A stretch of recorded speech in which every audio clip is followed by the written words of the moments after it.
Hey guys, good evening. Welcome back to my channel village history life. कैसे आप सभी लोग? आई होप सभी लोग अच्छे होंगे। और कई लोगों ने जो मेंस एग्ज़ाम है वर्ग 2 की, वर्ग 3 की स्टार्ट कर दी होगी, लेकिन मैंने अभी स्टार्ट नहीं की है। जब से एग्ज़ाम हुई है तब से मेरी तबीयत ना थोड़ी सी ख़राब है। ये नहीं कह सकते कि बहुत ज़्यादा ख़राब है, बहुत कम ख़राब है, लेकिन मिड लेवल पे है। तो बस इसलिए मैं सोच रही हूँ खुद को थोड़ा सा रेस्ट दे दूँ, और जब मैं अपना स्टार्ट करूँ तो फिर उसमें कुछ भी रुकावट ना आए। और खैर अभी एग्ज़ाम डेट सामने नहीं है, इसलिए इतना लूज भी हो रहा है कि चलो नहीं करते, कोई बात नहीं। लेकिन अगर सामने एग्ज़ाम होगी ना तो फिर तबीयत की कोई इशू नहीं होती है। तबीयत चाहे जो भी हो, अपना टारगेट पूरा करना है, यही होता है। तो आप लोगों को बता दूं, आप लोग कई सारे लोग कमेंट्स कर रहे थे ना कि जिनके बाउंड्री पे नंबर है, किसी के 74 है, किसी के 73 है, या अराउंड 70 है, 70 है। तो एमपीटेड वर्ग 3 की जो आंसर की है वो रिलीज़ हो चुकी है। अगर आपको ऐसा लग रहा है कि ये वाला आंसर सही हो सकता है, और मतलब आपने सही लगाया है और उधर से मतलब गलत हुआ है, तो आप उस आंसर की पे ऑब्जेक्शन उठा सकते हैं। और आपके जो 1-2 नंबर से आप छूट रहे हैं, तो उसके लिए आप ऑब्जेक्शन उठा के जो अपने 1-2 नंबर है उसको सिक्योर कर सकते हैं। वैसे तो जो नॉर्मलाइजेशन होगा उसमें पता चलेगा कि किसके नंबर बढ़ रहे हैं, किसके नंबर कम हो रहे हैं, क्योंकि आप लोगों के कमेंट्स आ रहे थे नॉर्मलाइजेशन में किसके नंबर बढ़ेंगे, किसकी कम होगी।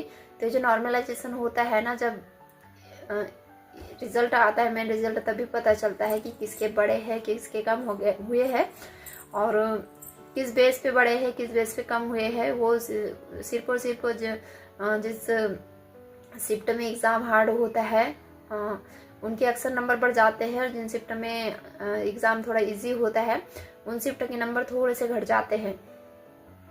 तो जो ये नॉर्मलाइजेशन वाला फंडा है ना, इसका कोई भी सटीक नहीं बता सकता है कि किसके नंबर घटेंगे, किसके बढ़ेंगे। कभी कभी जो पिछले एग्ज़ाम हुए हैं और नॉर्मलाइजेशन में कई लोगों का ऐसा हुआ है कि जिसके 67 है, 68 है, वो पास हो गए हैं, और जो अभी एग्ज़ाम दे के आए हैं और जिनका स्क्रीन पे नंबर दिख रहा है 77, 78, तो उन लोग ना फेल हो गए हैं। तो बस आप लोग उम्मीद मत हारिए, और बस वेट कीजिए रिज़ल्ट का। जब भी रिज़ल्ट आएगा तो आपको जो फाइनल रिज़ल्ट होगा वो पता चल जाएगा।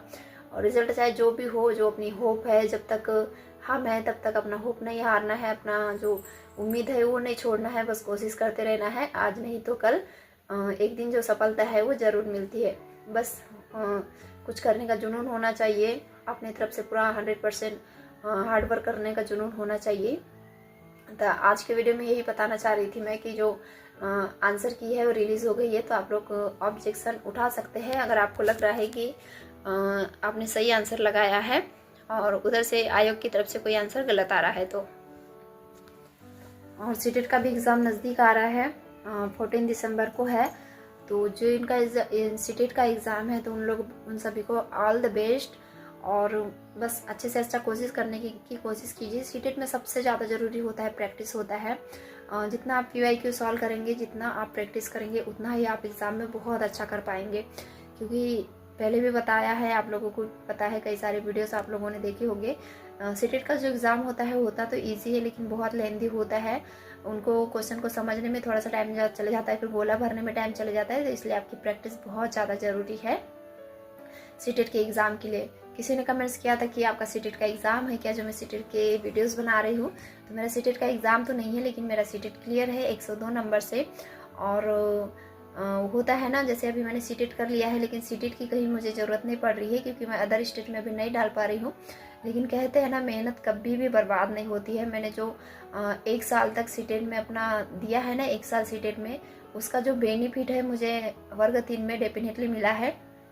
क्योंकि जो पेडोलॉजी होती है वो जितना हम समझेंगे, जितना करेंगे, उतना ही हमारा जो सोचने समझने की शक्ति होती है ना वो बढ़ती है। तो जो सीटेट में जो मैंने मेहनत की थी, वो उसका जो रंग है वो मुझे एमपीटेड वर्ग 3 में देखने को मिला है।